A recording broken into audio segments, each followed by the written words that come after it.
Okay, so where did we left off talking about the earthquake a little bit? I just have one more question. So what does the future kind of look like for the rebuild and for the earthquake relief? Where is Ecuador at and what kind of still needs to be done?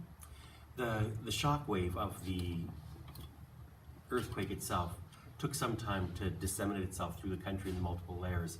The government didn't want to reveal all the information about the quake to the Western world because they rely on tourism, and they already knew that this would just destroy tourism in such powerful ways. Yeah. And so if the people in Canada and United States heard this is how bad it was, they wouldn't come. And so they downplayed all the numbers. So the only numbers we ever heard up here, the highest we got was a death count just over 700, when in reality it was multiple thousands that were killed. Yes. The buildings that were destroyed, the first news I was given was that in Puerto Lopez, which was 250 kilometers south of the epicenter, that 5 buildings had been damaged.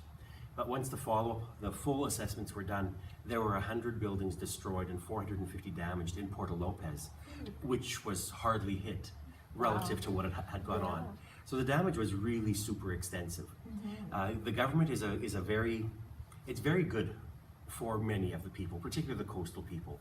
And the plan is that the government will replace the damaged homes and the destroyed homes and patch up the damaged homes.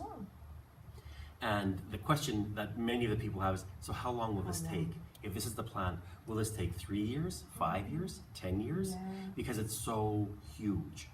And so there is a plan in place. How it's being implemented, I haven't heard yet.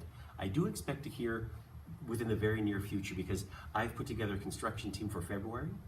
And so on February 5th, there are going to be 11 people from around Steinbach that are going down to Puerto Lopez. Our intention is to work specifically in Puerto Lopez because that's where our connections are. And with the fundraising that's being done, I just got a number today, we have about $20,000 available to us from what we've raised to go into earthquake relief. Now, the relief will go in a number of directions. It won't all be concrete and bricks and rebar. It'll also go into medication. So we'll of that 20,000, we will probably spend 5,000 on medication.